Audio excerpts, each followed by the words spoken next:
moin, ihr Landratten, herzlich willkommen. Hier ist wieder Hamburg Hafen live aus Norwegen mit der Anfahrt auf Ålesund.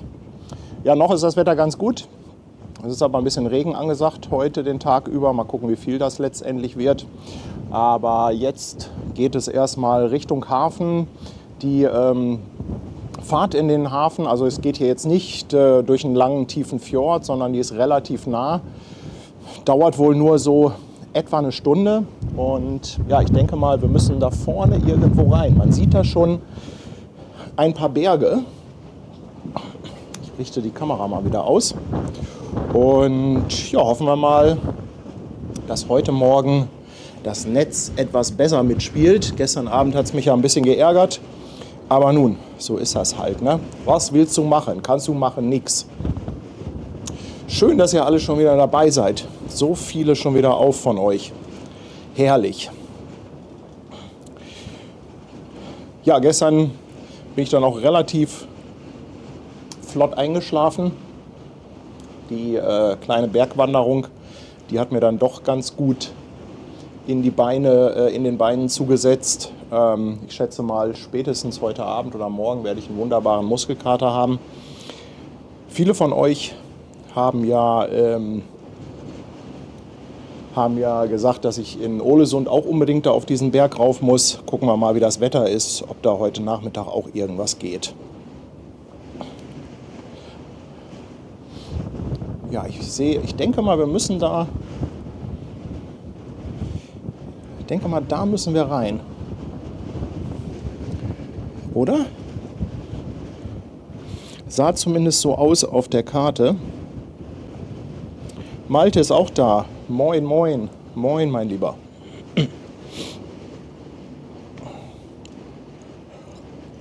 Oh, Seren ist auch schon wieder wach. Seren, moin, mein Lieber.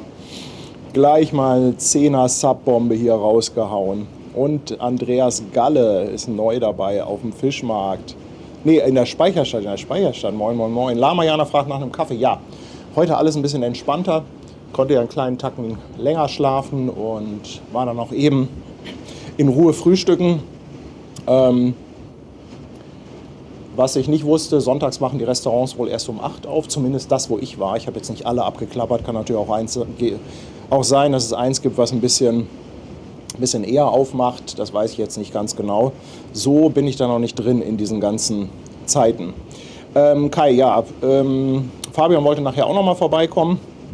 Ich denke mal, der wird jetzt auch erstmal in Ruhe frühstücken und dann wird der auch noch mal hier ein bisschen was erzählen, beziehungsweise eure Fragen beantworten. Also ich bin ja wirklich ganz fasziniert, wie viele Kreuzfahrtbegeisterte es zu geben scheint.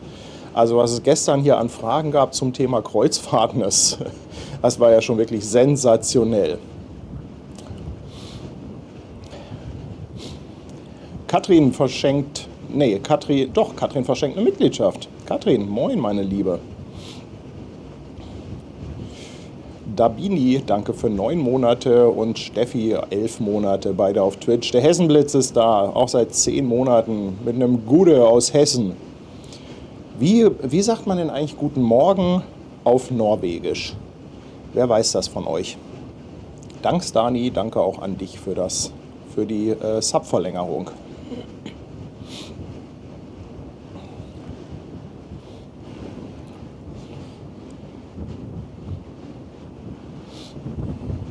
Dann war hier noch die Frage, wo ich essen war. Ich glaube, das ist das Casanova.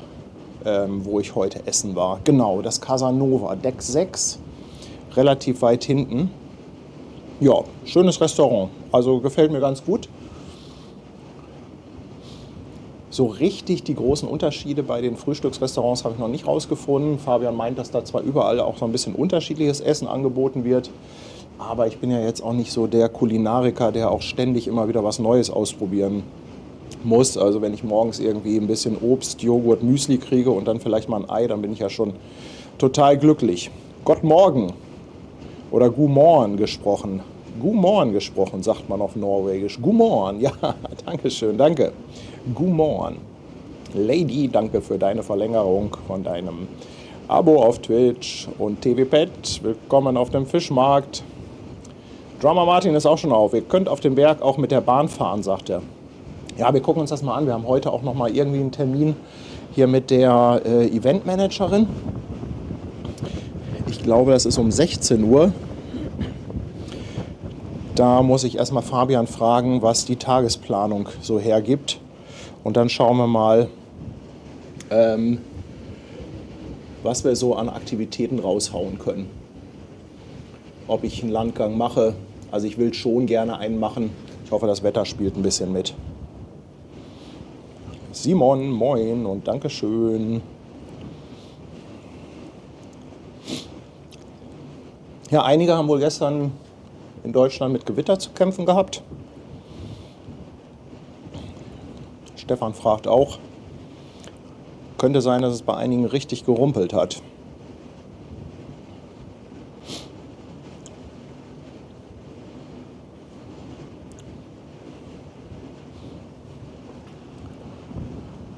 So.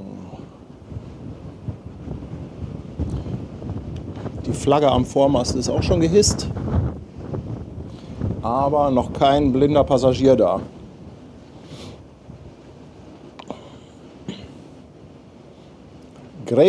Grettenmarke ist die mürrische Möwe. Oh, das sollte man wissen. Das sollte man auf Norwegisch wissen. Ja, Kai, Temperaturen sind okay. Ich weiß gar nicht, was wir jetzt hier so haben. So 12, 13, 14 Grad, denke ich mal. Ist noch ein bisschen windig. Ich hoffe, das lässt gleich etwas nach, wenn wir da so in die Einfahrt kommen.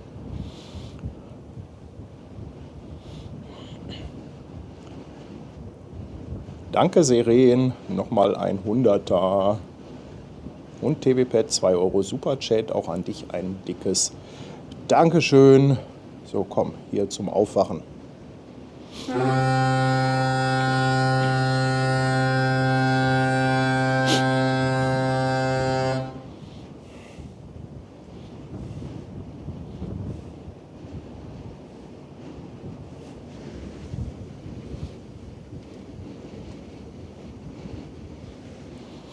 Hier ist die Frage, ob die Temperaturangabe aktuell ist.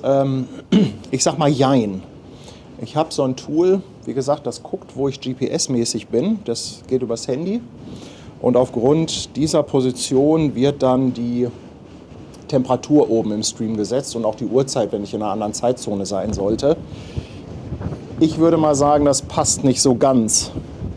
Es liegt ja auch immer daran, welche Messstation dann in der Nähe ist, wo man dann öffentlich die Daten herbekommen kann. Also mein Gefühl sagt mir, was zeigt die gerade an? 18 Grad oder so.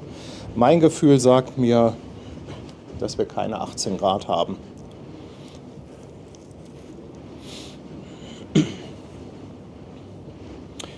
Mütze, die kleine Flagge ist einfach nur die Flagge des Heimathafens. Das ist die Rostocker Flagge und ja, das sieht man bei einigen Schiffen.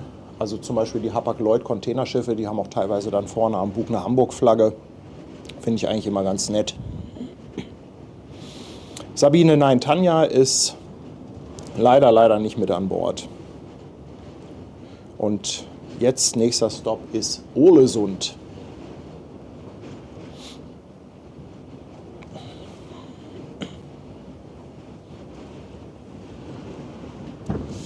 Ja, wir nähern uns aber doch relativ flott dem Land da.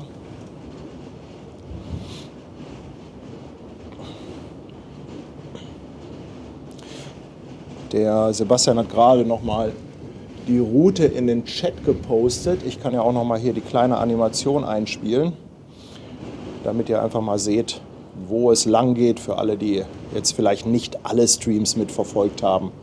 Aber ich bin ja echt begeistert, wie viele von euch bei den Streams dabei sind. Also echt ein ganz dickes Dankeschön. Richtig cool. Janni, heute ist auch wieder 20 Uhr auslaufen.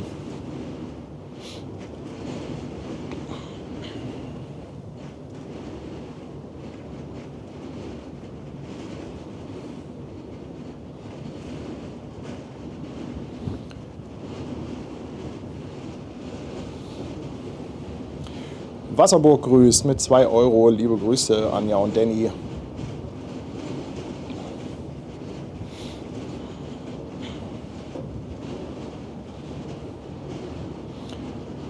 Zwölf nautische Meilen haben wir noch, sagt der Rainer. Ja, dann haben wir ja noch irgendwie ein kleines Anlegemanöver. Ich glaube, wir müssen da noch einmal ums Eck, um nach Ålesund zu kommen. Ja, ich glaube, wir fahren rein, dann müssen wir irgendwie nochmal, dann liegt Ålesund links und ich glaube, da ist nochmal so eine kleine Landzunge, wo wir rein manövrieren müssen. Aber ist das nicht eine tolle Landschaft? Und dann dieses Licht. Gibt Schlimmeres, würde ich sagen.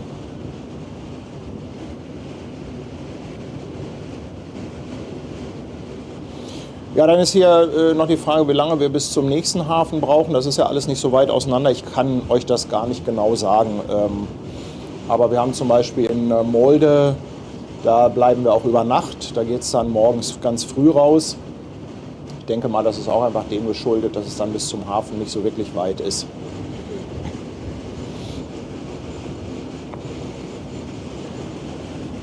Aber Wind bläst ganz gut. Komischerweise zieht er hier immer an der Kamera vorbei. Und also das Windgeräusch, das ihr hört, kommt in erster Linie von der Kamera.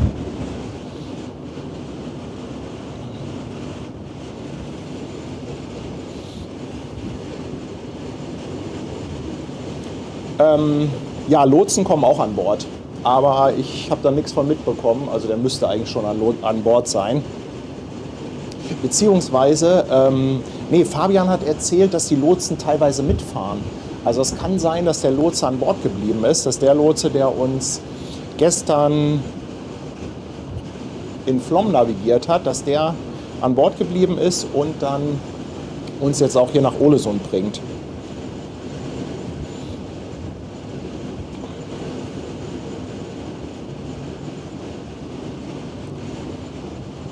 Insgesamt kann ich sagen, ist das schon alles ganz rund hier bei AIDA. Ich bin ja, wie gesagt, unerfahren, ich habe jetzt keinen Vergleich, aber also das gefällt mir schon ganz gut. Und man sagt ja auch immer so, AIDA, das wären die Partyschiffe, muss man nichts von mitkriegen. Also wenn man will, kann man Uftata machen, kann man feiern gehen. Wenn man das nicht will, kann man dem aber echt weiträumig aus dem Weg gehen und bekommt da überhaupt nichts von mit. Also es ist alles doch sehr schlau gemacht, also sehr schön so angelegt, dass man die einzelnen Bereiche hat. Man geht ein paar Meter und man kommt von einem Bereich in den anderen. Es sieht dann auch alles immer so ein bisschen anders aus. Das eine ist ein bisschen heller, dann ist mal ein bisschen kühler gestaltet, dann ist es wieder ein bisschen wärmer gestaltet. Also das ist insgesamt schon ganz cool. Ja, Janni Fabian, der kommt gleich auch noch. Ich denke, der frühstückt gerade. Seegang hatten wir heute Nacht, glaube ich, nicht. Also, ja, so ein bisschen. Also, als ich heute Morgen aufgestanden bin, ist das Schiff so ein ganz bisschen gerollt, aber überhaupt nicht der Rede wert. Aber wie gesagt, ich bin da auch überhaupt nicht anfällig. Nielsi schreibt, das ist Norwegen pur. Ja, ich kann es nicht sagen, weil ich es nicht kenne, aber so in etwa habe ich mir Norwegen vorgestellt.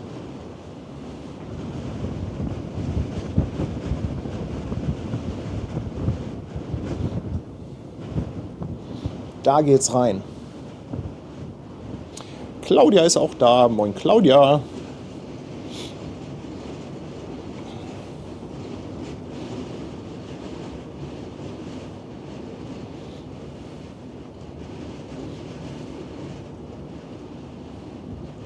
Und ich muss gestehen,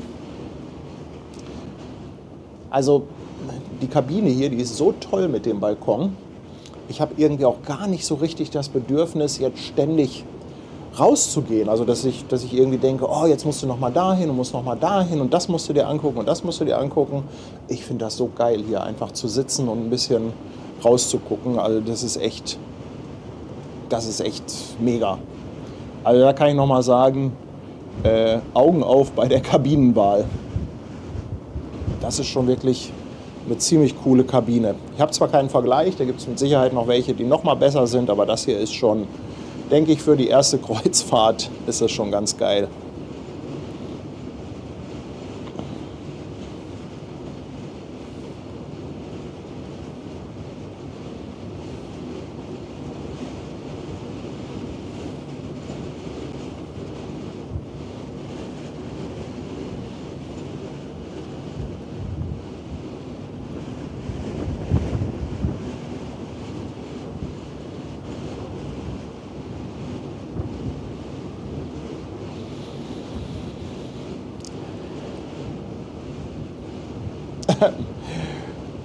Ob der Kaffee an Bord schmeckt? Wahrscheinlich kommt er nicht an meine eigene Marke ran. Nee, der ist schon gut. Also die haben ja tolle Kaffeemaschinen. Ne? Ist lecker. Kann man auch gut trinken. Das passt schon.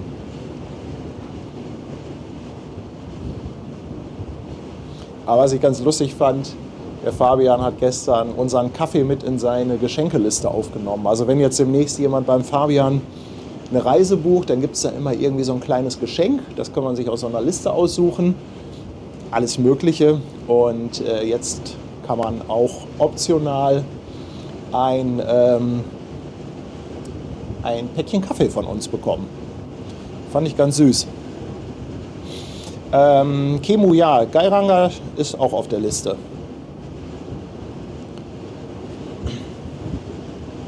Ich hoffe, dass da das Wetter mitspielt. Wunderschöne Bilder, danke, dass du uns mit zuschauen lässt. Schreibt Micha und schickt nochmal 200 Bits. Dankeschön, Dankeschön.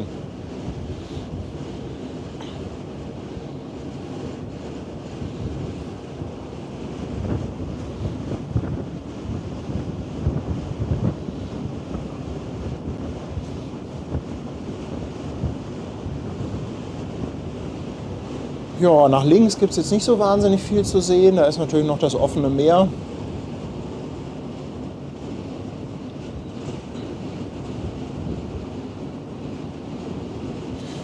Uli, heute brauchte ich den Frühaufsteher-Kaffee im Beach Club nicht. Ich habe nämlich auch erst mal bis kurz vor 8 gepennt.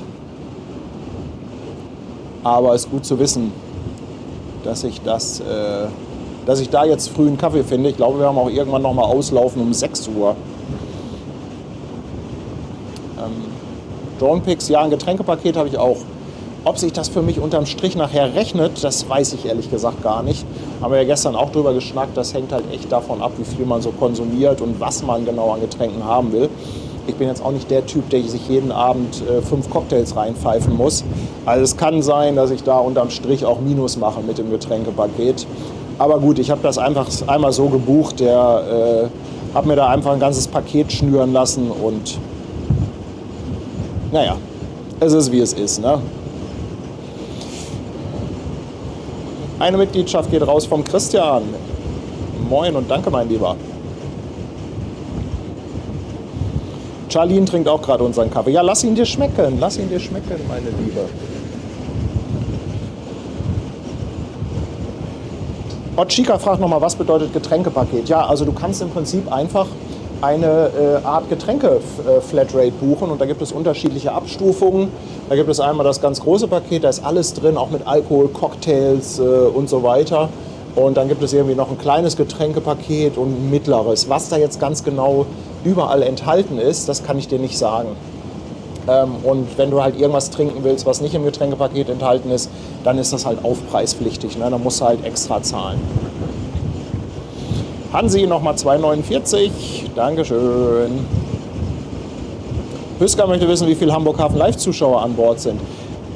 Also ich habe sie nicht gezählt, aber ich würde mal sagen, ich bin so über den Daumen von circa 15 Leuten angesprochen worden. Oh, der Wind, der haut rein. Wir drehen jetzt ein, beziehungsweise fahren hier Richtung zwischen die Berge in die Einfahrt. Es zieht ein bisschen. Zieht so ein bisschen. Im 2. Monat Prime Sub von Mama. Ich danke dir. ACDC trinkt auch gerade einen Sturmdrücker Cappuccino. Lasst es euch schmecken. Ihr Lieben, lasst es euch schmecken.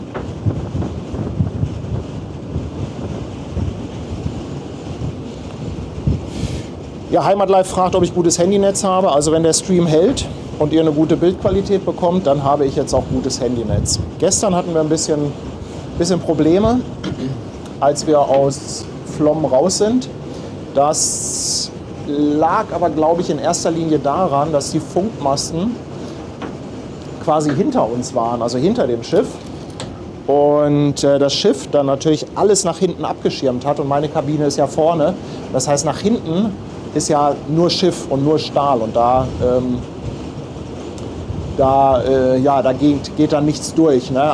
Hinterher Wir hatten dann so 20 Minuten, hatten wir Probleme, es wurde dann langsam besser, aber dann fing auch irgendwann an, das Licht ein bisschen unschön zu werden und ja, dann habe ich auch gesagt, okay, lass gut sein für heute und deshalb machen wir jetzt weiter. Brigitte, Dankeschön für 2 Euro. Shawnee Schornstein, willkommen an Bord. Herzlichen Dank fürs Prime Sub. Und Annette haut ein Spaghetti-Eis raus. Ja, ob es Spaghetti-Eis an Bord gibt, weiß ich gar nicht. Aber auf jeden Fall gibt es hier Eis zur Selbstbedienung und das ist für mich ja echt der Killer. Ne? Es gibt eine Soft-Eismaschine, es gibt auch beim Dessert gibt es immer verschiedene Eissorten. Und ja, das ist für mich echt tödlich. Volkert möchte wissen, ob man an Bord Dialyse machen kann. Das kann ich dir nicht sagen, Volkert. Das kann ich dir nicht sagen. Wir können, wenn ich dran denke, können wir den Fabian nachher mal fragen. Nilsi, ich glaube, das Getränkepaket ist, nee, das ist immer für die ganze Reise. Ich glaube nicht, dass du tageweise Getränkepakete buchen kannst. Das AIDA Bier habe ich noch nicht probiert. Aber wir waren schon einmal im Brauhaus und haben da ein leckeres Hähnchen gegessen.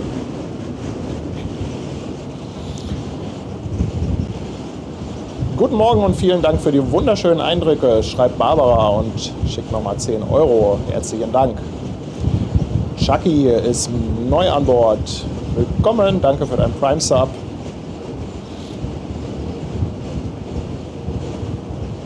André möchte wissen, ob AIDA Bescheid weiß, dass ich an Bord bin oder wie alle anderen normaler Gast bin. Also die wissen Bescheid, weil wir haben das natürlich angemeldet, dass wir hier filmen möchten und dass wir hier auch streamen möchten. Insofern wissen die das. Aber ansonsten bin ich hier normaler Gast an Bord und ich habe auch nicht das Gefühl, dass sich hier irgendjemand speziell für mich interessiert von AIDA oder von der Crew.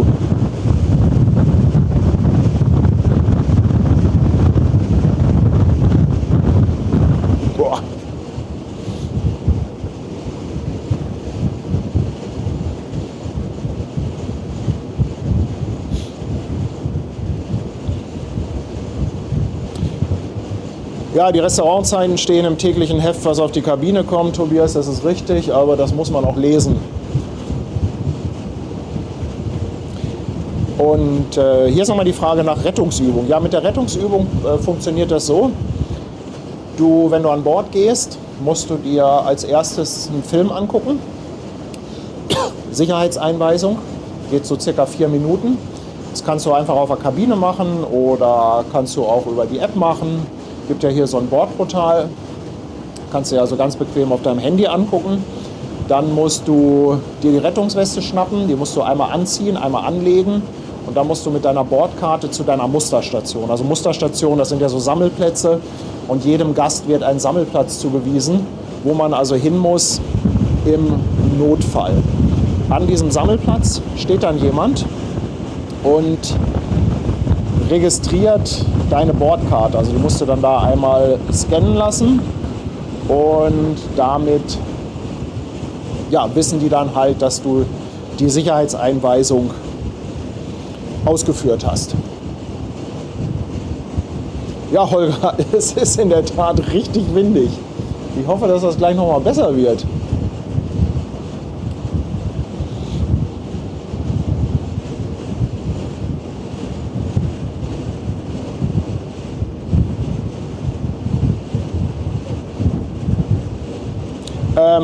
Ja, Uli fragt nochmal, ob das Bordprogramm ins Zimmer kommt. Nee, also du hast diese Bordzeitung, diesen Flyer, den musst du dir abholen oder ich glaube, man kann sich das auch irgendwo digital angucken.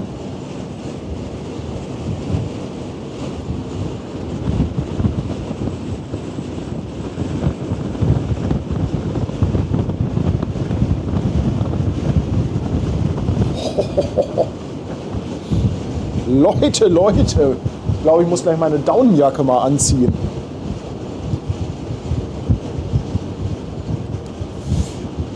Diana, die Flagge, die da weht, ist die von Rostock, Heimat von AIDA.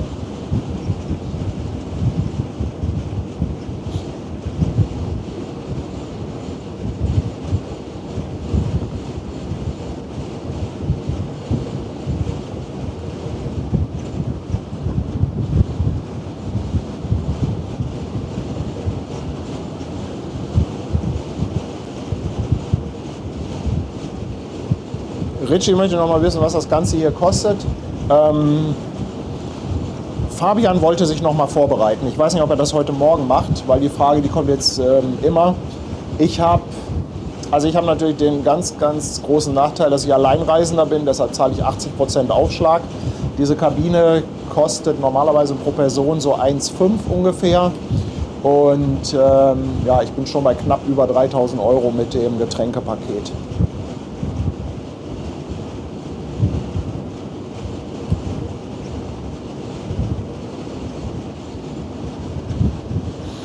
Ja, King Kong, bei der AIDA Prima kann man vorne zum Bug gehen. Da gibt es die, wie heißt die nochmal, Spraybar. Die Spraybar, da kann man durchgehen und dann gibt es so einen kleinen Außenbereich und dann steht man direkt vorne am Bug. Wenn ihr möchtet, auf Instagram, der letzte Post, da findet ihr eine richtig coole Aufnahme, die Fabian mit der 360-Grad-Kamera vorne vom Bug gemacht hat. Guckt da mal rein. Instagram, Hamburg Hafen Live oder beim Fabian Kreuzfahrtstudio. Katrin kann was sagen zur Dialyse. An Bord geht das nicht. Weder Hämodialyse noch whatever. Also es geht nicht. Ach, Fabian, ich höre ihn gar nicht. Es ist so windig. Ich habe dich nicht gehört. Moin, mein Lieber. Aber per Chat geht's ja auch. Ja, zum Glück habe ich es gesehen. Ja. Sehr schön. Guten Morgen. Eine steife Brise, würde ich sagen, richtig. Haben wir, ne? Ich hole mir auch mal gerade eine Daunenjacke. Ja, guten Morgen, ich bin jetzt auch da. Ist echt windig heute.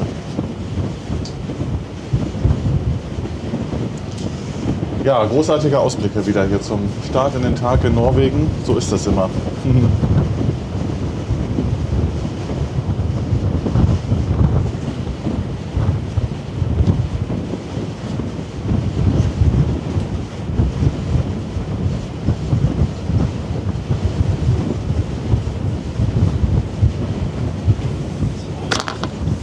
Ja, ich wurde ja gut vorgewarnt, dass Norwegen im Sommer auch eine frostige Angelegenheit sein kann. Das ist so, ja. Es ist nicht immer so warm wie gestern. Also frostig ist jetzt übertrieben, im Moment ist der Wind das Problem. Das ne? Genau, richtig. Ich denke mal, wir haben schon irgendwie so 13, 14 Grad oder so, aber Ja. der Wind, wenn der hier durchzieht, na. Danke, dass so viele Guten Morgen schreiben. Guten Morgen zurück. Thomas fragt, wer hat die rote rausgesucht bzw. empfohlen? Das ist der Mann neben mir. Ja. Also wer jetzt zufällig das erste Mal einschaltet, bei mir ist der Fabian vom Kreuzfahrtstudio. Und das Ganze ist so entstanden, dass Fabian im Winter mal irgendwann zu Gast im Stream war. Hatten wir auch darüber geredet, dass ich noch nie eine Kreuzfahrt gemacht habe. Und dann kam Fabian auf die Idee, komm, lass uns doch deine erste Kreuzfahrt zusammen machen. Und ich fand das eigentlich ganz cool, weil erstmal hast du jemanden, der dir ein paar Tipps gibt.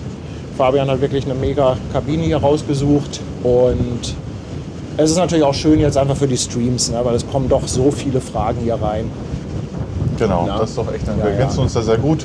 Du mit dem Hafen- und Schiffswissen, ich mit dem Kreuzfahrtwissen. Macht doch echt Spaß. Ja, nee, macht auch Spaß. Also es ist auch toll. Ich freue mich auch total über das Feedback. Also Ja, es ist echt, freut mich auch echt sehr. klasse. Ne? Also wir hatten eben zum Beispiel eine Frage, ich weiß nicht, ob du dich da auskennst, ob Dialyse an Bord geht. Schwierig. Ganz ne? schwierig. Es gab mal, die Vasco da Gama hatte das mal angeboten von Nico Cruises, die haben das aber auch wieder eingestellt. Das ist tatsächlich ein schwieriges Thema. Aber wenn da wirklich konkret Interesse besteht, können wir uns dann natürlich erkundigen. Ist aber jetzt nicht so per se, dass es da jetzt zahlreiche Möglichkeiten dabei gibt. Ja. Ja, da muss man wahrscheinlich dann eingestehen, dass die Gerätschaften dafür und die Ausrüstung dann doch relativ teuer ist. Ja. Und wenn das dann nur selten genutzt wird, Das ist so.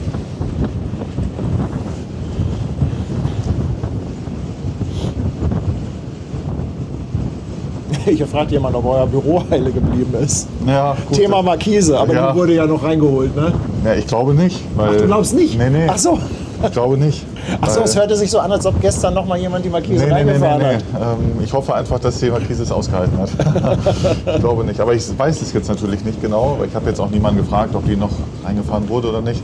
Also wohnt jemand zufällig in der Nähe vom alten Markt in Bielefeld und kann mal gerade, Gucken gehen. obwohl besser ist, wenn du es nicht weißt. Ne?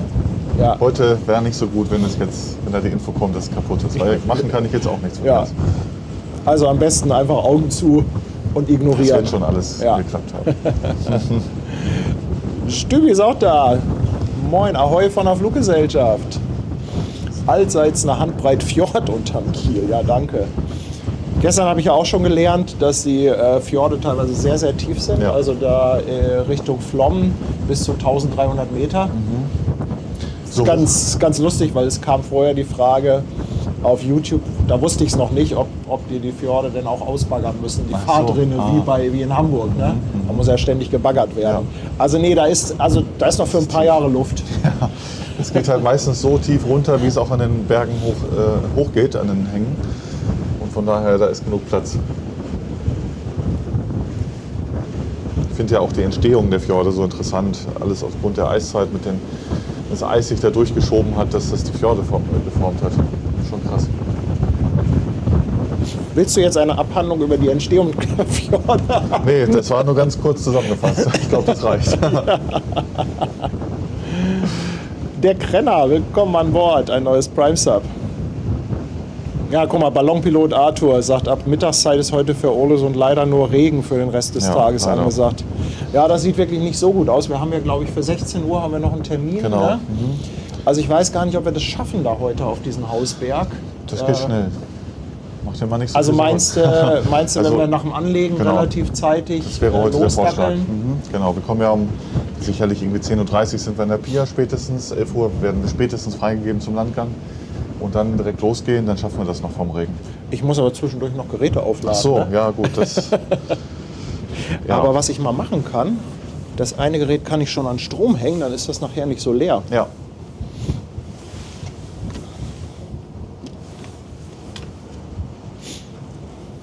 Also vor allem mein Handy, das brauche ich ja zum Streamen.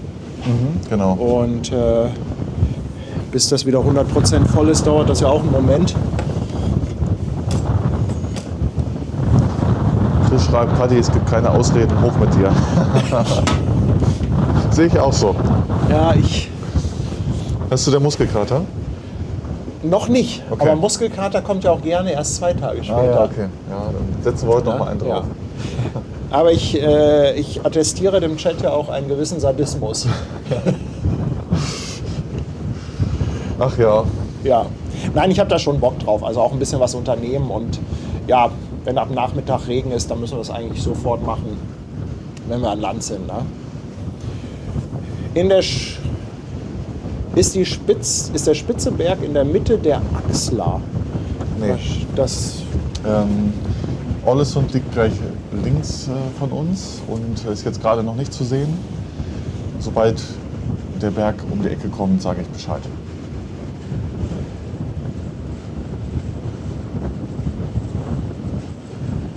Thomas möchte noch mal wissen, wie viele Steckdosen hat die Kabine. Also ich habe 2 gefunden. Ja.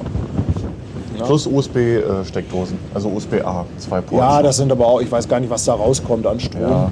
Vielleicht mal ein Handy laden über Nacht, dafür wird es ausreichen. Ja. Aber ich habe mittlerweile auch alles auf USB-C umgestellt. Ne? Ich bin so froh, dass ich keinen anderen Anschluss mehr habe, also auch gar kein USB-A mehr. Ja, ich habe super. alles auf Ja. C. Ich bin Lightning-Stecker habe ich nicht mehr. Sehr gut. Das muss man sagen, das ist schon gut. Ja. Was ich früher an Ladekabeln dabei hatte und dann irgendeins fehlt dir immer.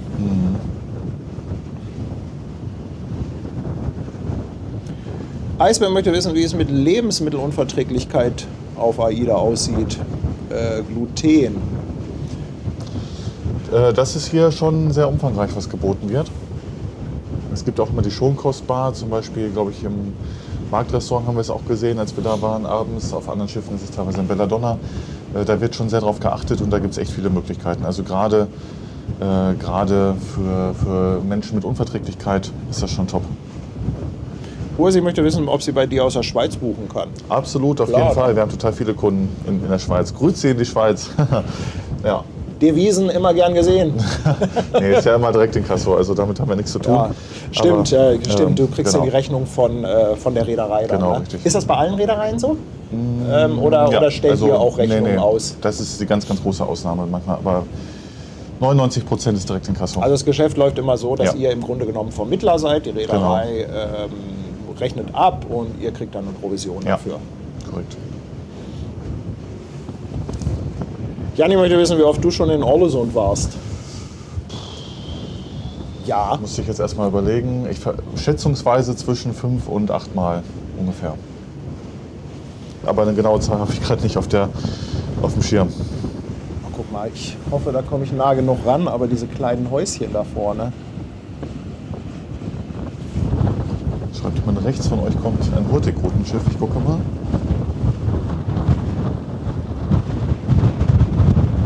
Das ist doch auch süß, oder? Da die. Zu sehen ist es noch nicht. Überholt uns das Hurtigrutenschiff? Schau mal. Weil nach rechts haben wir nicht ganz so viel. Ja, tatsächlich. Also auf der Karte sieht man es hier, aber weil wir nur nach vorne links schauen, ist hinten rechts gerade nicht zu sehen von uns. Aber die fährt auch gleich hier, die Nautilus.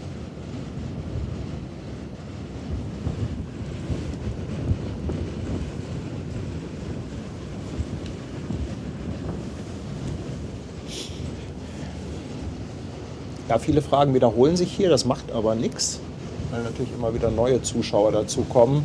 Thema Barrierefreiheit wird doch sehr, sehr häufig gefragt. Ne? Das ist so. Aber sagtest du, ist eigentlich kein Problem. Genau, also gerade bei AIDA ist das wirklich toll. Umso neuer das Schiff, desto mehr Möglichkeiten gibt es da auch immer. Das ist auf jeden Fall so.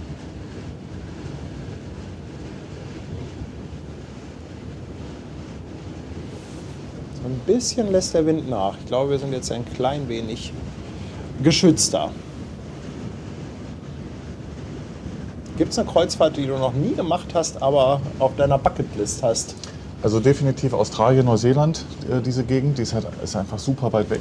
Ist nicht mal so eben hingeflogen. Das steht noch auf der Bucketlist. Ansonsten Südamerika, so Richtung Buenos Aires, Rio de Janeiro. Das ist alles noch auf der Bucketlist. Und ja, viele Teile Asiens auch noch. Also Südostasien, klar, die klassische Route, die kenne ich. Auch Shanghai, Japan, die Ecke. Aber da gibt es noch so viele tolle Häfen, die ich gerne noch mal intensiver kennenlernen würde. Das sind so erstmal so die 3, die ich spontan auf dem Schirm habe.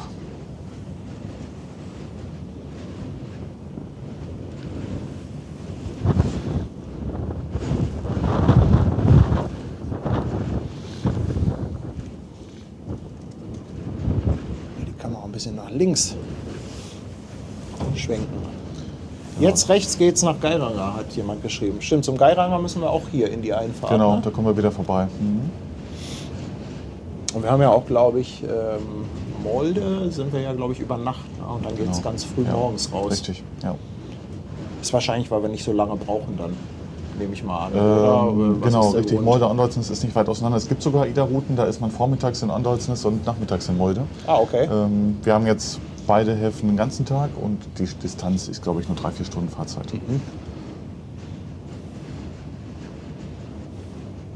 Postbüttel schreibt auch, Chile würde ihn auch mal reizen, allerdings nicht als Kreuzfahrt. Also Chile war ich ja schon einmal, habe nicht viel gesehen, aber ich war da in Santiago de Chile und in Valparaíso. Valparaíso hat mir richtig gut gefallen. Ganz, ganz tolles kleines Städtchen. Ganz, ganz viel Street Art. Also halt so tolle Graffitis. Ne? Nicht keine Schmierereien, sondern so richtig schön. Also das ist toll. Und Valparaíso ist ja auch so am Berg gebaut. Da haben die ja diese alten Aufzüge. Das ist schon, also das ist echt cool. Ja, also die chilenischen Fjorde ganz unten im Süden sind halt auch super sehenswert mit dem Schiff. Das habe ich mal gemacht, dort durchzufahren. An den Gletschern vorbei. Also sieht ähnlich aus wie hier teilweise, von Ushuaia aus kommt, Argentinien in Richtung Chile rüber. Allee der Gletscher heißt das Ganze ja auch da unten und dann da sich durchzuschlängeln bis, wie hieß es denn jetzt? Nicht Ushuaia, das ist der Einstiegshafen gewesen. Jetzt komme ich gerade nicht drauf. Punta Arenas, genau, von da aus ging es zurück.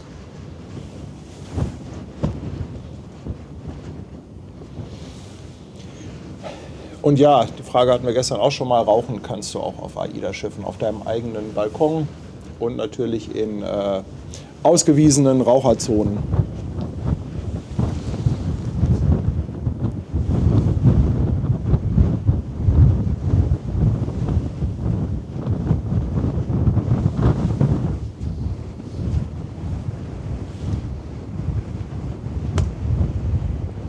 wir Wale sehen werden. Ja, ich weiß gar nicht, gibt es in den Fjorden Wale? Nee, ne?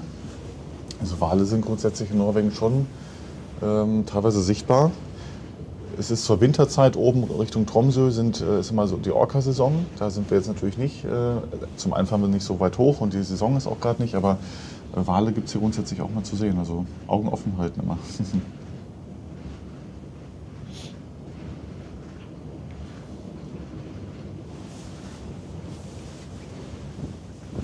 Auch süß, das kleine Fischerboot da. Oh ja.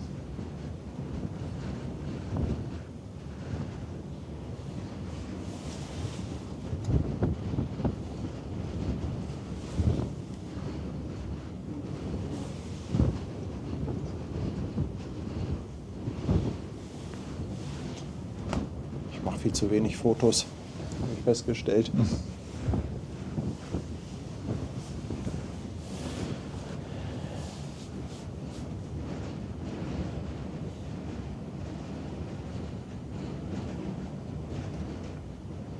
Nee, das ist nicht der Berg, wo wir hoch müssen, oder? Nee. Nee. Also das war auch eben schon die Frage, als wir den aus der Ferne gesehen haben. Wir müssen jetzt, glaube ich, um den Berg rum und dann da hinten irgendwo links Genau, nochmal. da vorne sieht man schon so die Ausläufer von Ålesund.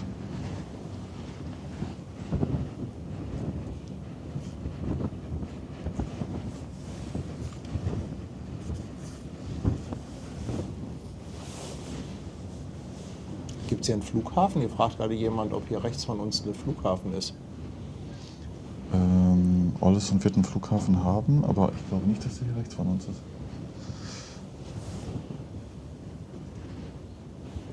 Ich gucke mal. Das ist krass, ne? Was so an Fragen kommt. Nee, der ist deutlich weiter außerhalb. Also wir sind okay. hier, da ist Ålesund und da ist der Flughafen. Das ist ja auch nochmal eine Kreuzfahrt vom Flughafen. Ja. Da kann man wahrscheinlich dann so ein Postschiff nehmen.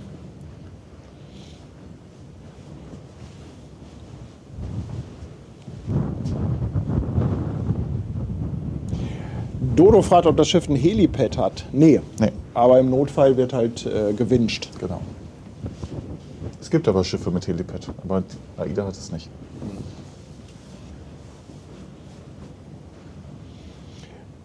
Moin Reini und danke dir für 19 Monate. Petri55, 3 Monate dabei. Danke ihr beiden.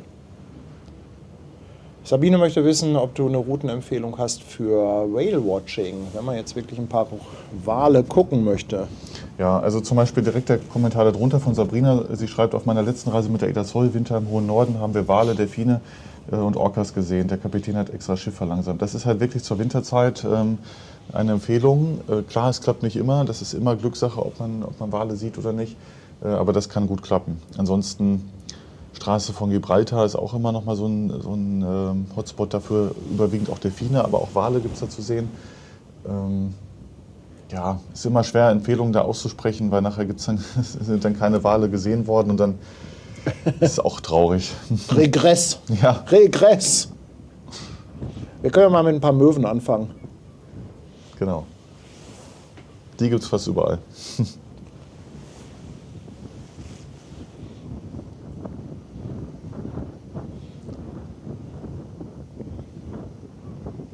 Janik fragt, welche Kreuzfahrt ich persönlich empfehlen würde. Also ich fühle mich in Norwegen ja hier so wohl, ich finde das so schön. Einfach in Hamburg, Kiel, Bremerhaven oder Warnemünde auf Schiff, einen Seetag und ab in die norwegische Fjordwelt. Von daher, ja, im Grunde das, was wir hier machen, Paddy, das ist auch meine Empfehlung. Kann ich unterstreichen. Hab zwar nicht den Vergleich, aber das ist schon okay. Steffen, nee, an Bord sind Drohnen verboten.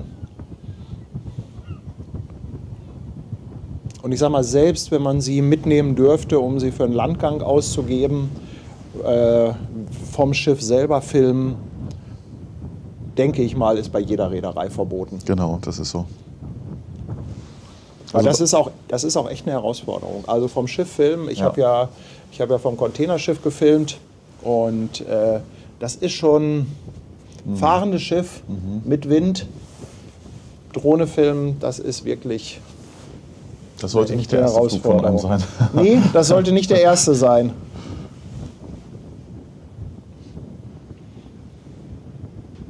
aber bei meinem Schiff ist es zum Beispiel so, da darfst du die Drohne dann mitnehmen, auch in der Kabine verwahren und selbstständig damit an Land nehmen. AIDA ist da deutlich strenger. Ja, mir hatte noch mal jemand geschrieben, der auch Crew von AIDA ist und der sagte, das hängt immer vom jeweiligen Sicherheitsoffizier ab. Sagt, es kann sein, dass sie ausgegeben wird für Landgänge, kann aber auch nicht sein. Verlassen kann man sich nicht drauf. Wenn man das unbedingt machen will, kann man es ausprobieren mit dem Risiko, dass man sie nicht bekommt. Dann kriegt man sie halt nach Ende der Reise erst wieder. Ne? Ich habe mich jetzt entschieden, sie nicht mitzunehmen, weil das natürlich auch wieder ein extra Gepäckstück wäre. Und wenn wir an Land gehen, müssen wir auch wieder mitschleppen und so weiter. Ne? Seren, nochmal 10 Abos auf Twitch. Danke dir, mein Lieber.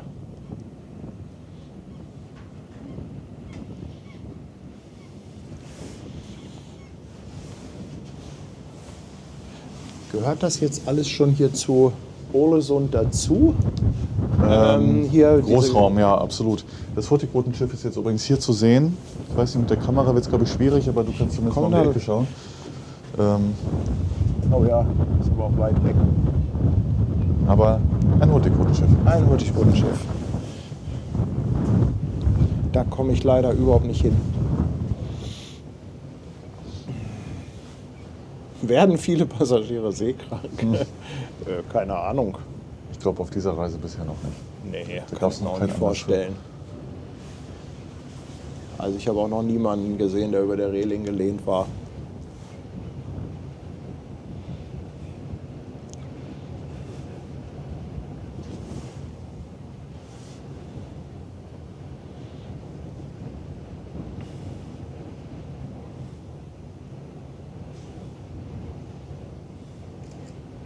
Dieter möchte wissen, wenn er diese Kreuzfahrt August 26 macht, wann soll man die buchen und wann wird die Anzahlung fällig? Also wenn es darum geht, eine schöne Kabine auszuwählen, vielleicht sogar so eine schöne wie Patti sie hier auch hat, dann gerne immer frühzeitig. Denn dann habt ihr noch die größtmögliche Auswahl an Kabinen. Ab wann kann man denn sowas buchen? Immer ein Jahr im Voraus? Also wann wird das freigegeben? Um die 2 Jahre im Voraus. Schon, also August 26 kann man jetzt schon Ja, das auf jeden Fall.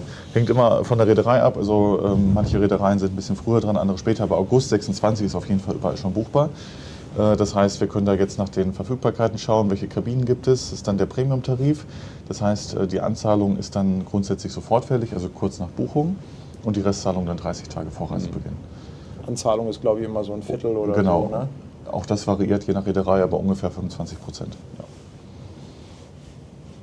Und dann ist die Vorfreude eben auch am längsten. Klar, man kann natürlich auch mal warten bis kurz vorher, hoffen, dass es noch irgendwie im Vario-Tarif nochmal eine Reduzierung des Preises gibt, aber kann halt auch nicht klappen.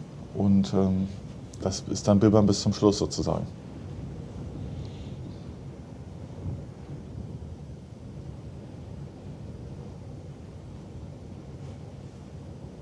Diana schreibt auch, sie träumt schon lange von Norwegen und nun noch mehr.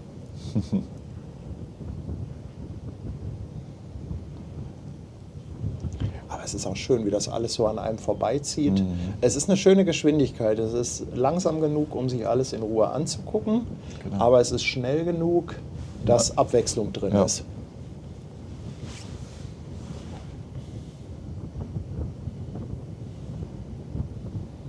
Wie friedlich die Menschen da leben am Fjord. Ne? Hier da vorne in den Häusern, alles ruhig, schöner Ausblick.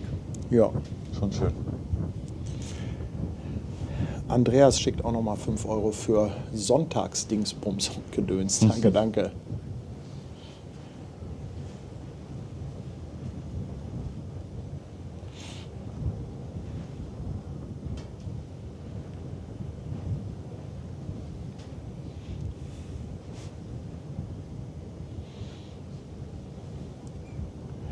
Frankie ist bekannter, ist auch gerade mit dem Wohnwagen in Norwegen unterwegs und schwärmt auch immer von dem Land. Frankie, danke für 20 Monate. Ja, ich hatte ja geplant mit einem Freund eine Motorradtour nach Norwegen. War schon alles komplett durchgeplant. Okay. Dann kam Corona. Ärgerlich, das ist natürlich doof. Und danach haben wir es nicht wieder auf die Reihe bekommen. Also wir wollten halt auch, gibt ja hier diese coole Atlantikstraße und so, ne, da wollten wir lang fahren. Das hatte ich mir auch schon, hatte mich schon gesehen auf dem Motorrad, auf dieser Atlantikstraße, gefilmt von einer Drohne. Ja. So ein bisschen epische Musik darunter. Das Klingt nach einem guten Plan, aber vielleicht schafft es ja irgendwann, es nachzuholen. Ja. Ja, sieht tatsächlich so ein klein bisschen aus wie Blankenese. Wobei Blankenese doch deutlich dichter bebaut ist. Bis oben in den Berg. Titus, ich weiß nicht, ob das Schiff voll belegt ist. Ich könnte mir vorstellen, dass hier die ein oder andere Kabine noch frei ist, aber insgesamt macht es schon einen relativ gut gebuchten Eindruck. Ja.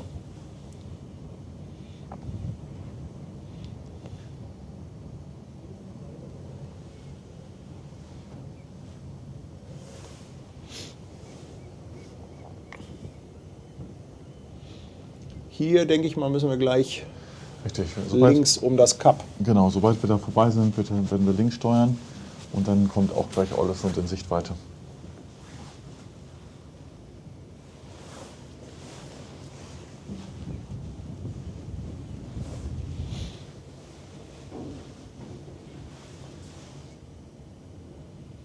Bernd meint, Backbord müsste man einen Palettenstapel für das Sonnenwendfeuer sehen. Hast du das schon mal gesehen? Ist das hier Tradition, Sonnenwendfeuer? Ja, Sommersonnenwende haben wir ja bald. Ja, stimmt, genau, richtig. Das ist hochgestapelt und das ist tatsächlich eventuell sogar schon da zu Ist das sehen, vielleicht dieser da Turm? auf der Spitze Ja, vorne? das sieht so aus, ja. Dieser Turm? Stimmt, ich guck mal. Ich habe ja leider jetzt nicht so das Mega-Zoom drauf. Aber mal gucken, wie nah ich rankomme mit ein bisschen Digital-Zoom-Getrickse. Das könnte das sein, ne? Schaut mal auf euren größeren Monitoren. Da müsste man das ganz gut erkennen können. Tini möchte wissen, wo es heute zum Frühstück gibt. Also ich habe schon gefrühstückt. Ich war im Casanova. Hast du schon gefrühstückt? Oder? Nee, ich lasse es heute ausfallen. Löblich. Ja, das versuche ich ja immer wieder, Mahlzeiten auszulassen und das ist heute mal das Frühstück. Das mache ich beim Frühstück aber äußerst ungern. Ja, ich versuch's.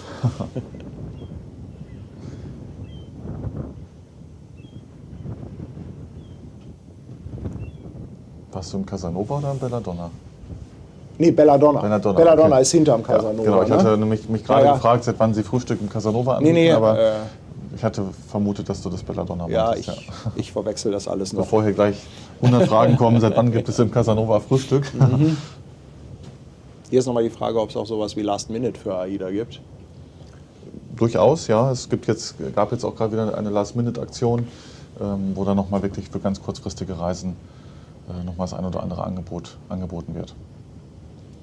Boah, wenn die das Ding anzünden, ne? Das gibt immer ein geiles Feuer. Jetzt ist der Hausberg-Axler da oben zu sehen mit dem weißen Gebäude oben auf dem Berg. Da im Hintergrund. Genau. Gerade um die Ecke gekommen. Das sieht aber schon hoch aus. Ja, 418 Stufen. Das ist doch gar nichts gegen 578. Und dann auch noch gute Stufen, hast du gesagt. Und Bänke zwischendurch zum Ausruhen. Ja. Und halt die ganze Zeit ein schöner Ausblick. Gestern sind wir durch den Wald gelaufen. Aber hier ist es wirklich so, mit jeder Stufe wird der Ausblick besser. Was ist das für ein Gebäude da oben? Ich glaube, da ist auch ein Restaurant drin und an sich ist das so eine Aussichtsplattform. Ah, okay. Seren, tschüss.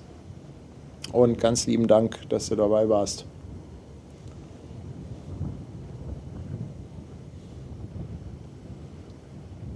Oh, ist das nicht toll, wenn man hier so vorbeizieht? Mhm. Ich glaube, das ist auch ein Bild. Also das muss doch jetzt auch auf dem großen Fernseher, muss das doch Entspannung pur sein. Ja, Sonnenwende ist 20. oder 21. irgendwie sowas. Ne? Ah, okay. Mhm. Steht kurz bevor. Das sind dann auch die längsten Tage des Jahres.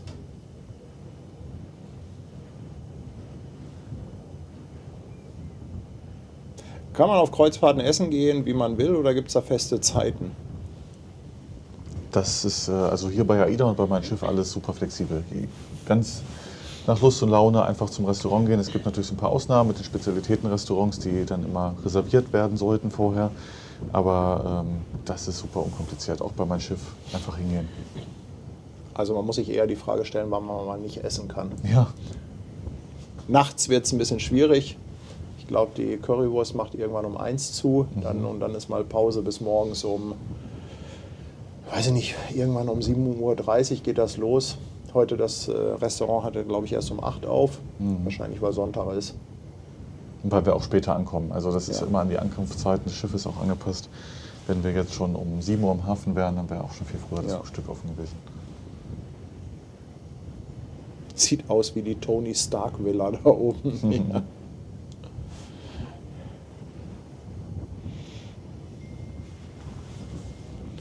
Redmuffe schreibt übrigens, das Restaurant da oben hat zugemacht. Es gibt nur noch die Aussichtsplattform für 10 Euro.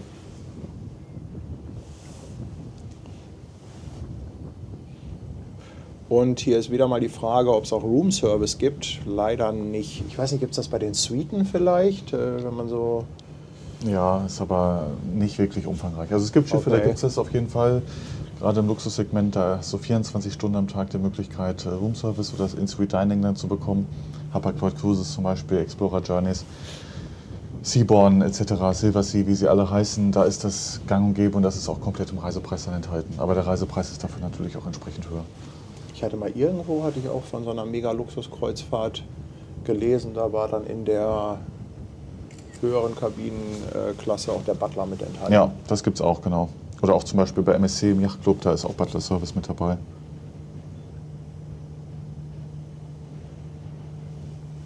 Das ist echt ein schönes Bild gerade mit diesen roten Ja, das ist Häuschen. richtig schön. Ich muss auch mal schnell hier noch ein Foto machen, damit ich nachher auch ein Thumbnail habe.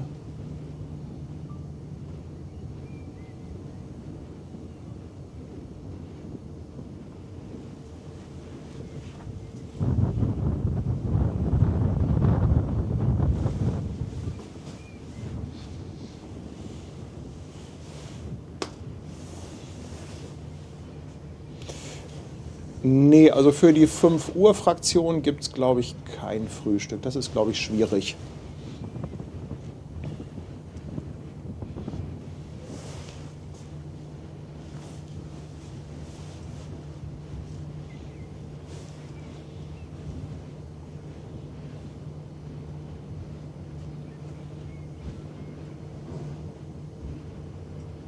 Das ist aber auch echt eine tolle Anfahrt hier.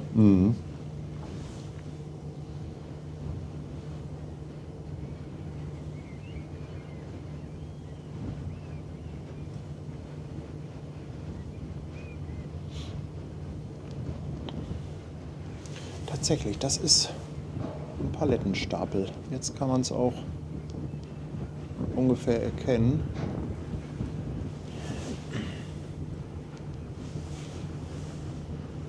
Oh, das ist ja für den Feuerteufel Paddy genau das Richtige.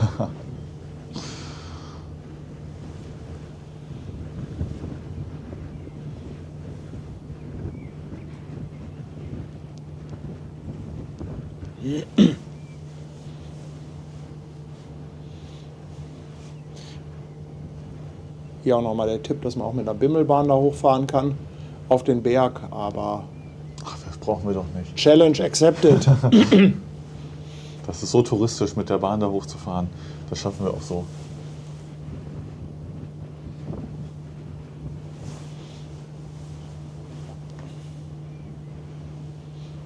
Ja, offiziell sind wir 11 Uhr fest. Könnte mir vorstellen, dass wir einen Tacken eher da sind. Schön, dass der Wind jetzt nachgelassen hat. Captain Chaos zählt schon mal die Paletten. Ja, viel Spaß. Viel Spaß beim Palette zählen.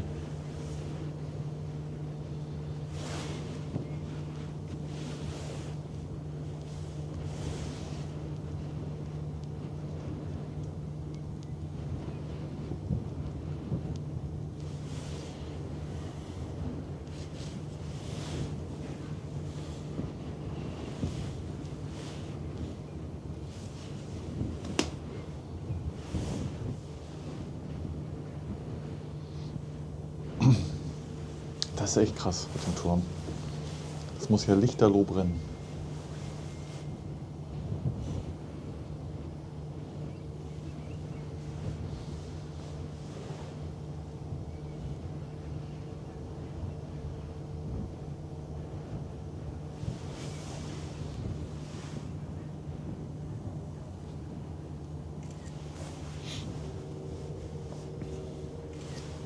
das Hurtigrutenschiff, hast du es gehört, wie es gehupt hat? Die hupen ja immer, wenn die in die Orte kommen.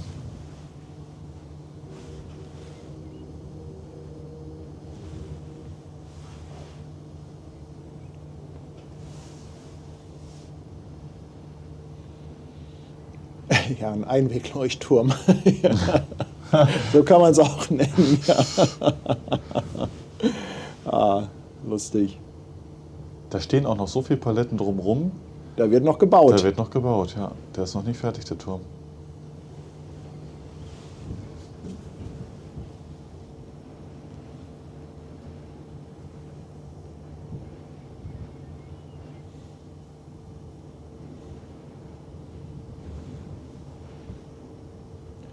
Um die 400 Paletten wird hier gezählt.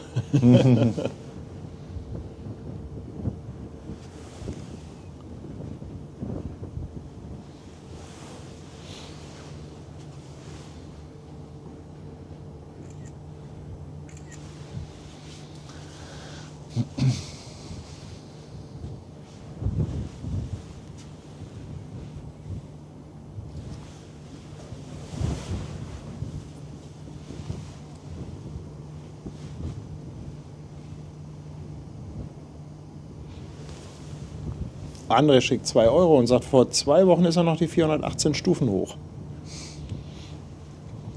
Ja, Nilsi, heute haben wir mehr Glück mit dem Netz. Aber das war gestern einfach, dass wir die Masten hinter uns hatten und vorne am Bug standen. Ich glaube, an Deck wäre es vielleicht ein bisschen besser gegangen. Es ging dann aber auch irgendwann wieder, hatte ich gesehen. Ne? Ja, es ging da, aber es war dann auch der Blick war dann auch nicht mehr so schön, war dann auch so ein bisschen diesig alles. Ach, guck mal, von dieser Seite sieht man sogar eine Norwegen-Flagge auf dem Palettenstapel.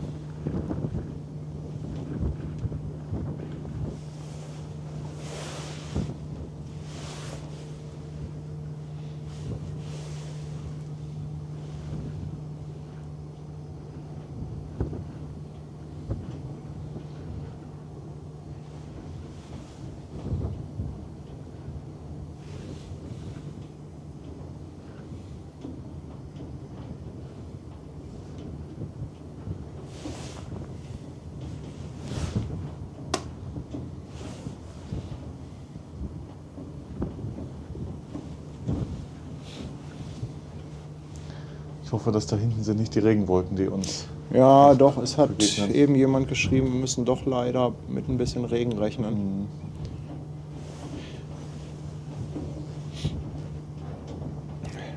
Danke für eine verschenkte Mitgliedschaft, Jürgen.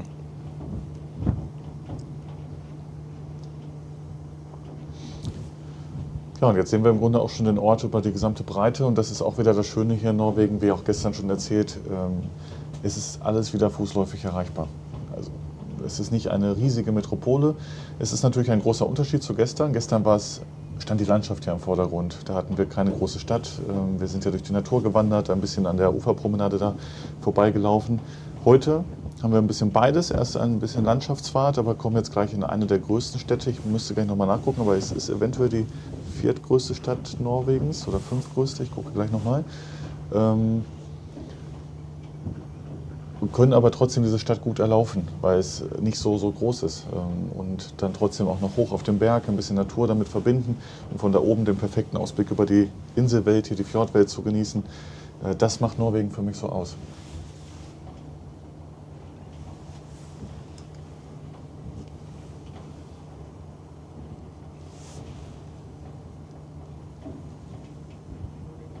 Malerisch.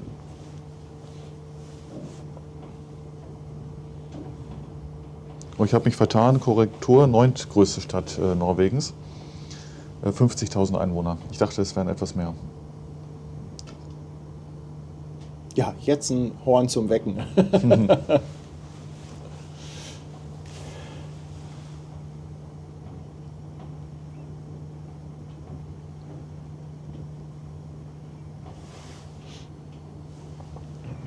Tobi, schreib doch den Fabian einfach mal direkt an, wenn du schon so eine spezifische Frage hast bezüglich einer Empfehlung, Tage, Preis, Land und so weiter.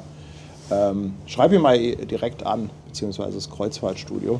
Genau, info@kreuzfahrtstudio.de, am besten mal per E-Mail, dann wird es von dem gesamten Team, von der gesamten Crew auch bestmöglich bearbeitet. Per Instagram ist immer ein bisschen schwierig, weil das meistens dann direkt zu mir kommt und ich dann teilweise jetzt auch jetzt hier unterwegs nicht immer einen Computer vor der Nase habe. Also info@kreuzfahrtstudio.de, da seid ihr beim gesamten Team bestmöglich aufgehoben.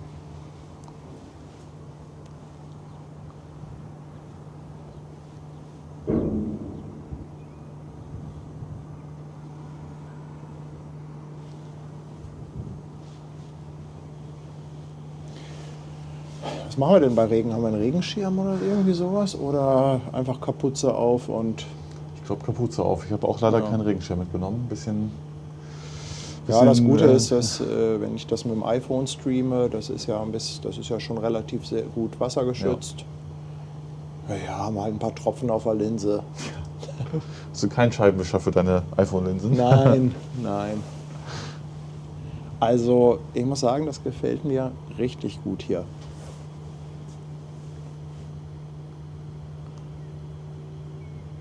In Flom gestern war es landschaftlich auch sehr schön, aber bei Flom selber hatte man, fand ich, mehr das Gefühl, dass diese 200 Einwohner nur auf die Touristen warten. Ja, das ist hier ein bisschen und hier scheint es schon so ein bisschen mehr Stadt mit Eigenleben zu sein. Ja. Kann auch sein, dass ich denen in Flom ein bisschen Unrecht tue, aber den Eindruck hatte ich zumindest. Na, was liegt denn da links eigentlich? Da sind ja auch noch 2 Schiffe oder 3 sogar.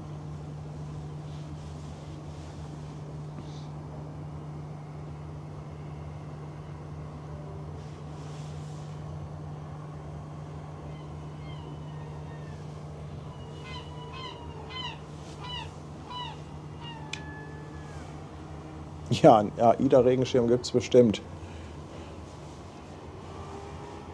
Aber ob man jetzt unbedingt mit einem AIDA-Regenschirm da hochrennen möchte.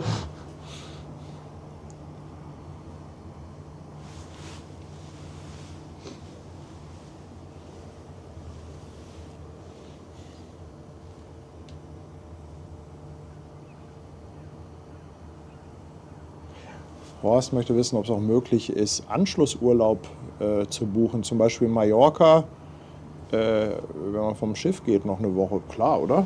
Es gibt Kombinationen über Veranstalter wie Schauenslandreisen zum Beispiel, das können wir auch immer buchen. Wir sind auch gerade dabei, das zu entwickeln, dass wir das individuell kombinieren können. Das ist gerade noch nicht der Fall, da macht uns das Pauschalreisegesetz so ein bisschen Strich durch die Rechnung, weil wir dann nämlich zum Reiseveranstalter werden, sobald wir Reiseleistungen kombinieren. Okay. Und das hat dann, also wir sind ja schon täglich von 9 bis 21 Uhr erreichbar, aber müssen dann halt 24 Stunden am Tag erreichbar sein. Sicherungsscheine selbst ausstellen etc. pp. Das hat also sehr viel rechtliche Hintergründe, weshalb das gerade noch nicht so einfach ist, aber wir arbeiten dran und wollen das ab Sommer auch mit anbieten können. Aber dann noch ein bisschen Geduld. Was aber auf jeden Fall geht, auf diese Pakete von Veranstaltern zuzugreifen, wie Schauenslandreisen und wie sie alle heißen, die auch diese Kombination anbieten. Oder man muss ein bisschen individuell kombinieren. Oder so, man sagt, genau. Man das geht bucht ja die immer. Kreuzfahrt und bucht sich den Flug dann selber dazu und dann halt noch anschließend. Das machen auch einige Kunden, dass sie die Kreuzfahrt dann bei uns buchen und halt sich den Flug und Hotel dann irgendwie... Also wir können ja mal Empfehlungen aussprechen, das auf jeden Fall. Nur den Buchungsschritt als solches gerade noch nicht. Kommt aber. Ach, wir legen mit Backbord an, oder? Genau, wir fahren rückwärts ran, hat der Kapitän gestern in seiner Durchsage kurz erwähnt. Das heißt, wir legen da quasi neben diesem verglasten Gebäude an, oder? Das sieht aus wie die... Also da ist so eine lange Pier. Genau, richtig. Da könnten wir hinpassen. Das ist aber ganz cool, weil dann können wir nämlich jetzt noch mal in die andere Richtung schwenken.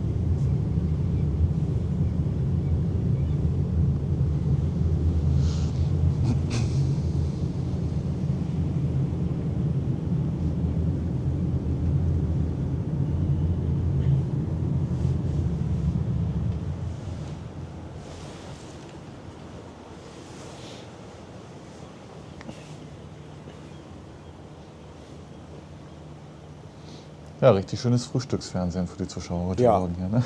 Also das auf dem Sonntagmorgen ist doch nicht perfekt. so verkehrt.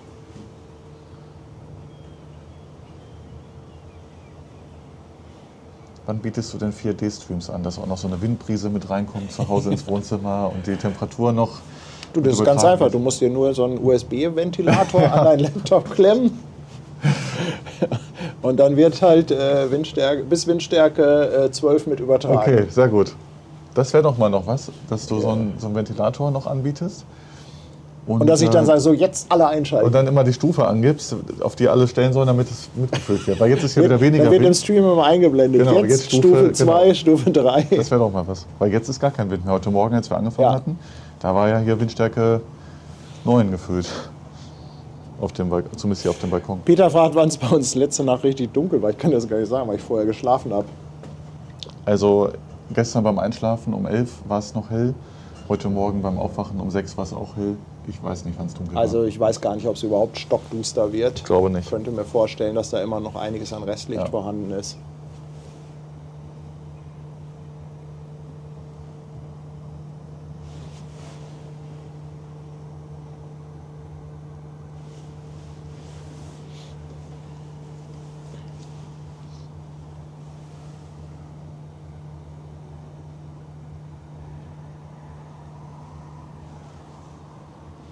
Thomas möchte wissen, ob man an Bord eine Auslandskrankenversicherung braucht.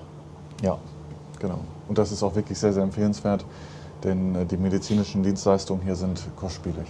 Ja. Also ein Besuch beim Arzt, da steht direkt eine dreistellige Summe auf dem Tacho und das tut weh, das selbst zahlen zu müssen und die Krankenversicherungen sind ja so preiswert.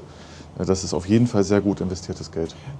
Diese Krankenversicherungen sind übrigens auch in sehr, sehr vielen Kreditkarten enthalten, weil wir waren nämlich mit unseren Freunden, die bei Haspa sind, waren wir noch ein paar Tage vorher essen, da hatten wir das Thema und die sagten, ja, du brauchst ja gar keine Gedanken machen, du hast ja eh eine Kreditkarte von uns und die sagen, hier ist alles mit drin. Genau. Man hat das oft gar nicht auf dem Zettel, was man so an Inklusivleistungen hat. Gerade so bei irgendwelchen Kreditkarten. Ich weiß das immer gar nicht, was da drin ist. Das ist auf jeden Fall aber auch immer unsere Empfehlung, das nochmal genau zu prüfen, denn viele die werben dann damit, ja, Versicherung ist mit dabei, dann sind es aber dann doch irgendwie mit 20% Selbstbeteiligung oder so. Das steht dann oftmals irgendwo noch im Kleingedruckten oder dann ist es manchmal auch daran geknüpft, dass die Reise bezahlt wird mit der Karte. Das sollte immer nochmal geprüft werden. Hier ist die Frage, ob ich die Kamera selbst führe oder motorisiert. Nee, das ist ein Handjob. Kann ich bestätigen, ich sehe es hier.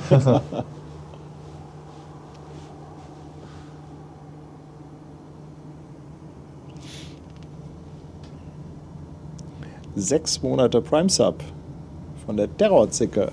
Herzlichen Dank. Und 3 Monate auf Twitch dabei ist der Christoph. Dankeschön. Ja, Trolle haben wir gestern gesichtet. Einen.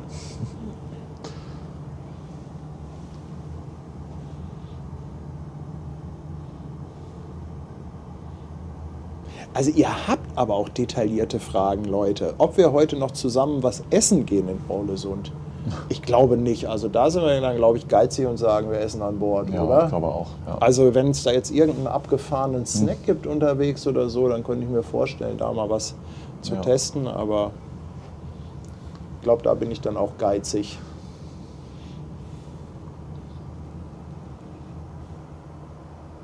Für viele gehört das immer mit dazu, auch an Land was zu essen und das einheimische Lokale zu probieren. Verstehe ich auch gut. Ich persönlich gehöre jetzt nicht so dazu. Ich auch nicht. Aber ich kann das sehr gut nachvollziehen, dass das für manche ein sehr wichtiger Punkt ist.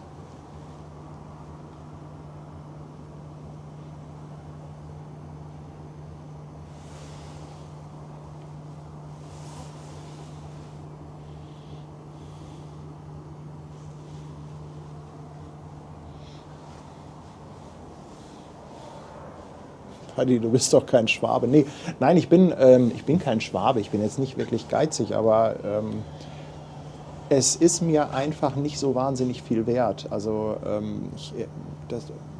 ich muss jetzt nicht immer an jedem Ort, wo ich bin, das lokale Essen ausprobieren. Das ist jetzt nicht so meins.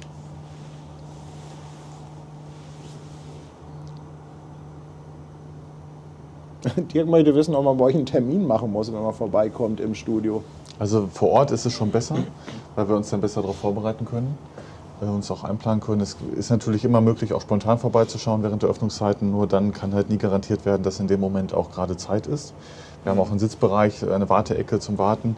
Aber das möchten wir möglichst ja vermeiden, dass die Kunden warten müssen. Also wenn vor Ort eine Beratung gewünscht ist, dann sehr gerne vorab einen Termin machen.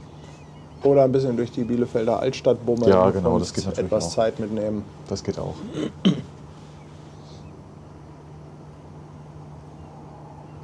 Aber es sind ja manchmal auch Meetings oder Besprechungen mit den Reedereien. Und wenn wir das vorher wissen, wann jemand bei uns vorbeikommen möchte, dann können wir das alles viel besser handeln und planen.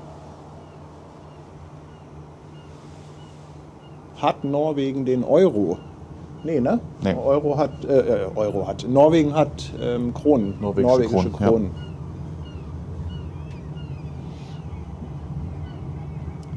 Katrin, Dankeschön, auch nochmal für 3 Euro.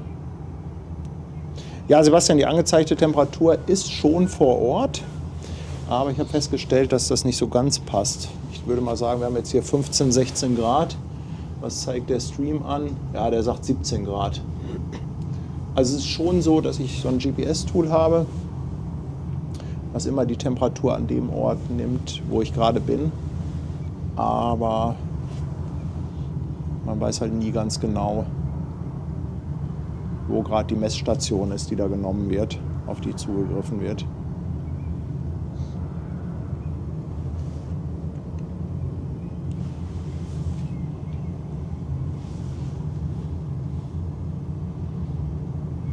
Nee, Bielefeld gibt's nicht. Das ist richtig.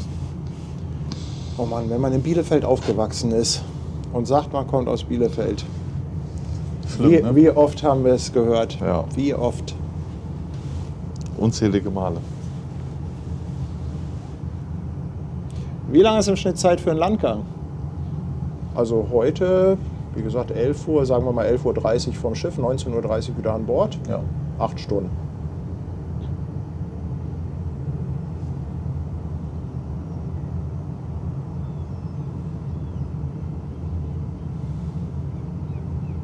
Janet möchte noch mal wissen, welche Häfen wir noch anlaufen. Ich kann ja noch mal unsere Route einblenden. Für alle, die neu dazu gekommen sind, dann seht ihr noch einmal die komplette Tour, die wir machen.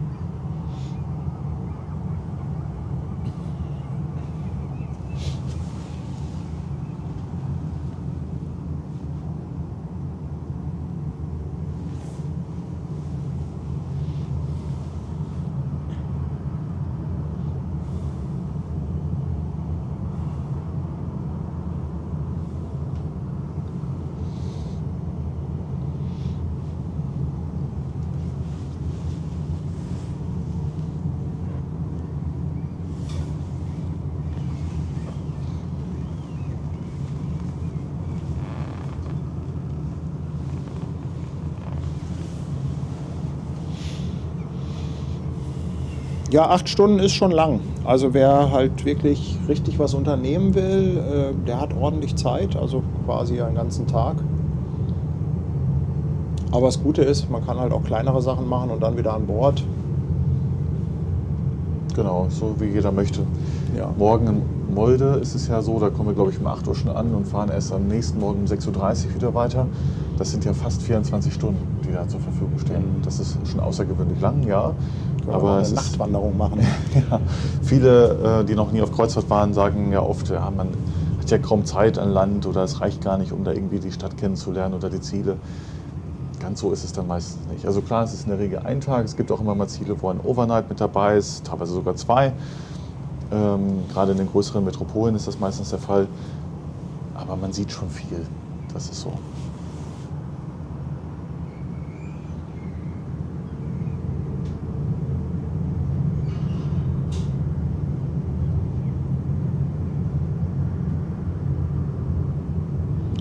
Hier ist nochmal die Frage, ob man für die Reise norwegisches Geld braucht. Ich glaube nicht, oder?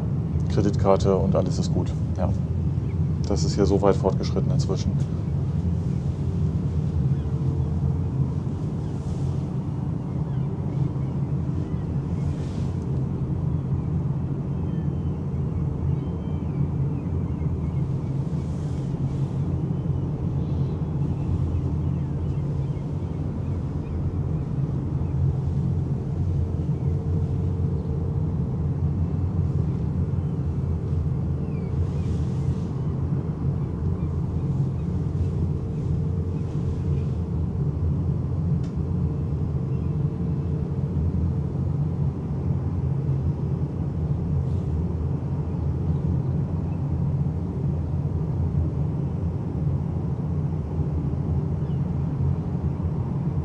Gibt es auch eine Kreuzfahrt zum Nordkap? Klar, oder? Oh, ganz, ganz viele. Wie heißt der Hafen da? Honningsvåg. Von da aus geht es zum Nordkap. Das ist ja an der Nordkap-Halbinsel dort oder an der Nordkap-Insel gelegen. Und das ist dann nochmal so ungefähr 45 bis 60 Minuten Bustransfer bis zu der berühmten Nordkap-Kugel, zu der alle möchten. Das ist aber auch wirklich besonders. Also ich finde dieses Ziel zu jeder Jahreszeit echt spannend. Ich war jetzt wirklich zu allen Jahreszeiten da, also Sommer, Herbst, Winter und auch im Frühjahr. Und es ist so unterschiedlich, gerade im Sommer natürlich auch sehr voll und viel los, weil die meisten Touristen zur Sommerzeit herkommen. Ich stand aber auch mal im Januar ganz alleine dort, in dicker Jacke, auf dem Eisschild sozusagen, also richtig 30 cm Eispanzer auf dem Boden, weil es super kalt und windig war und das war schon beeindruckend. Hessenblitz meldet Wetter online, Ålesund, 13 bis 17 Uhr Regen. Ja, dann sind wir doch von 11 bis 13 Uhr ganz gut an Land aufgehoben. Das heißt, wir müssen eigentlich direkt gleich alles vorbereiten dann. Ja.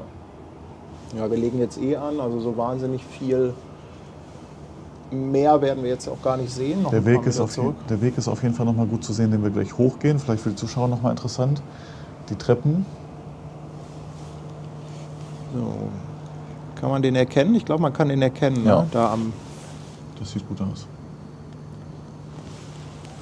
Da müssen wir hoch. Juhu! Juhu! Ja, aber dann können wir doch eigentlich gleich ein Päuschen machen. Da muss ich nämlich schon mal den nächsten Stream vorbereiten. Ja. Nochmal gucken, dass alles aufgeladen ist. Und dann, ja, weiß ich nicht, irgendwie treffen wir uns irgendwie um 11 Uhr oder so am Ausgang. Ja, das klingt doch gut. Jetzt ist es ja 10 nach 10. Der wird ja auch pünktlich fertig sein. Ja. Also. Ja, ihr Lieben, dann machen wir das doch so, oder? Dann legen wir jetzt eine Pause ein. Ich bereite hier alles vor für den Stream und dann werden wir zusehen, dass wir möglichst zeitig da hochkommen, um nach Möglichkeit dem Regen zu entkommen. Ja, natürlich gibt es also, da gibt's auch Taxi hoch, aber nee, nein. Wir sind Ehrenmänner, was das angeht.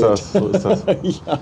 Aber es ist doch vielleicht wirklich eine schöne Idee wie gestern auch, dass wir hochlaufen und oben starten und dann den Rückweg wieder streamen, oder? Ich glaube, die wollen uns leiden sehen, wie wir da hochkraxeln. Okay.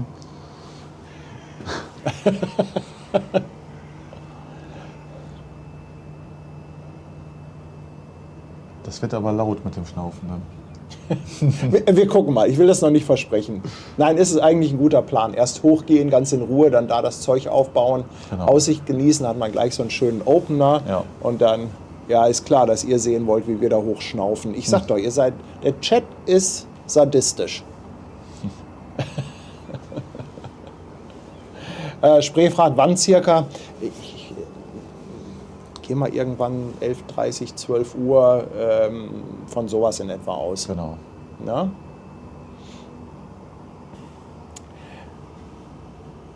Jens, danke für deinen Prime-Sub und Dakran lässt auch einen Prime-Sub da. Danke, danke. Ja gut, ihr Lieben, dann mache ich jetzt erstmal aus.